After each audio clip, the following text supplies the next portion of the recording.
Good morning. We're picking back up in Mark chapter 14.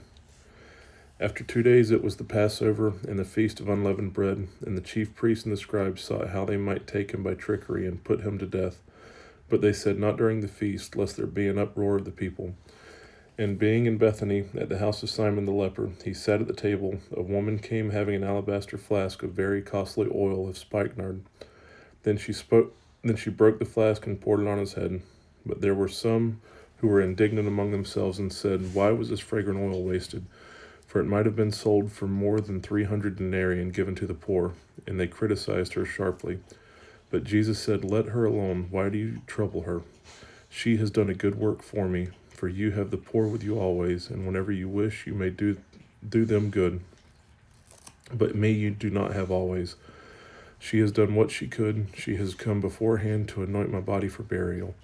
Assuredly I say to you, wherever this gospel is preached in the whole world, what this woman has done will also be told as a memorial to her. Then Judas Iscariot, one of the 12, went to the chief priests to betray him to them. And when they heard it, they were glad and promised to give him money. So he sought how he might conveniently betray him. Now on the first day of unleavened bread, when they killed the Passover lamb, his disciples said to him, Where do you want us to go and prepare that you may eat the Passover? And he sent out 2 of his disciples and said to them, Go into the city, and a man will meet you carrying a pitcher of water. Follow him. Wherever he goes in, say to the master of the house, the teacher says, Where is the guest room in which I may eat the Passover with my disciples? Then he will show you a large upper room furnished and prepared. There make ready for us. So his disciples went out and came into the city and found it just as he had said to them, and they prepared the Passover. In the evening he came with the 12. Now as they sat and ate, Jesus said, Assuredly I say to you, one of you who eats will betray me. And they began to be sorrowful, and to say to him one by one, Is it I? And another said, Is it I? He answered and said to them, It is one of the 12 who dips with me in the dish. The Son of Man indeed goes just as it is written of him, but woe to the man by whom the Son of Man is betrayed. It would have been good for that man if he had never been born. And as they were eating, Jesus took bread, blessed and broke it, and gave it to them, and said, Take, eat, this is my body. Then he took the cup, and when he had given thanks, he gave it to them, and they all drank from it. And he said to them, This is my blood of the new covenant, which is shed for many. Assuredly I say to you, I will no longer drink of the fruit of the vine until that day when I drink it new in the kingdom of God.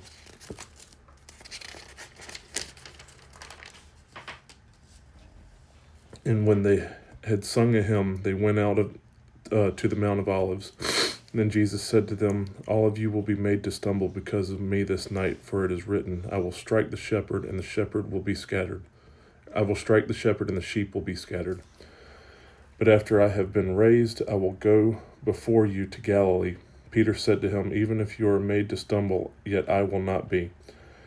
Jesus said to him, Assuredly I say to you today, even this night, before the rooster crows twice, you will deny me 3 times. But he spoke more vehemently, If I have to die with you, I will not deny you.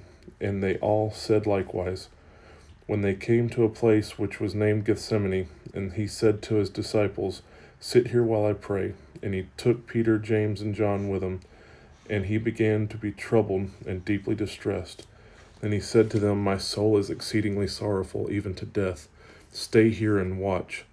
He went a little farther and fell on the ground and prayed that if it were possible, the hour might pass from him. And he said, Abba, Father, all things are possible for you. Take this cup away from me. Nevertheless, not what I will, but what you will. Then he came and found them sleeping, and said to Peter, Simon, are you sleeping? Could you not watch 1 hour? Watch and pray, lest you enter into temptation. The spirit indeed is willing, but the flesh is weak. Again he went away and prayed, and spoke the same words.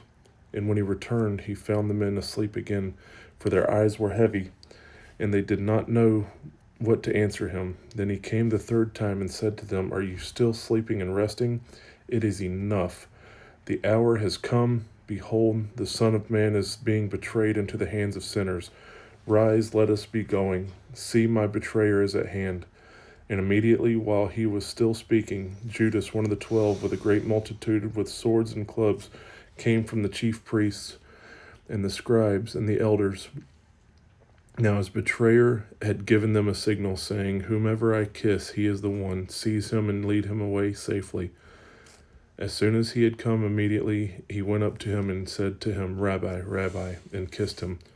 Then they laid their hands on him and took him, and one of those who stood by drew his sword and struck the servant of the high priest and cut off his ear. Then Jesus answered and said to them, Have you come out as against a robber with swords and clubs to take me? I was daily with you in the temple teaching, and you did not seize me.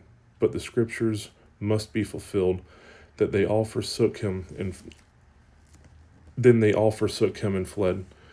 Now a certain young man followed him, having a linen cloth thrown around his naked body, and the young men laid hold of him, and he left the linen cloth and fled from them naked.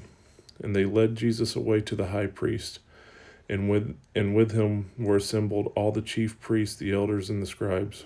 But Peter followed him at a distance, right into the courtyard of the high priest, and he sat with the servants and warmed himself at the fire. Now the chief priests and all the council sought testimony against Jesus to put him to death, but found none, for many bore false witness against him, but their testimonies did not agree. Then some rose up bore false witness against him, saying, We heard him say, I will destroy this temple made with hands, and within 3 days I will build another made without hands. But not even then did their testimony agree. And the high priest stood up in the midst and asked Jesus, saying, Do you answer nothing? What is it these men testify against you? But he kept silent and answered nothing. Again the high priest asked him, saying to him, Are you the Christ, the Son of the Blessed? Jesus said, I am. And you will see the Son of Man sitting at the right hand of the power, and coming with the clouds of heaven. Then the high priest tore his clothes and said, What further need do we have of witnesses? You have heard the blasphemy. What do you think? And they all condemned him to be deserving of death. And some began to spit on him, and to blindfold him, and to beat him, and to say to him, Prophesy. And the officers struck him with the palms of their hands. Now as Peter was below in the courtyard, one of the servant girls of the high priest came, and when she saw Peter warming himself, she looked at him and said, You also were with Jesus of Nazareth. But he denied it, saying, I neither know nor understand what you are saying. And he went out on the porch, and a rooster crowed. And the servant girl saw him again, and began to say to those who stood by, This is one of them. But he denied it again, and a little later those who stood by said to Peter again, Surely you are one of them, for you are a Galilean, and your speech shows it. Then he began to curse and swear, I do not know this man from whom you speak. And a second time the rooster crowed. Then Peter called to mind the word that Jesus had said to him, Before the rooster crows twice, you will deny me 3 times. And when he thought about it, he wept. All right, guys, thank y'all for sticking with me. Love y'all. God bless. Have a great day.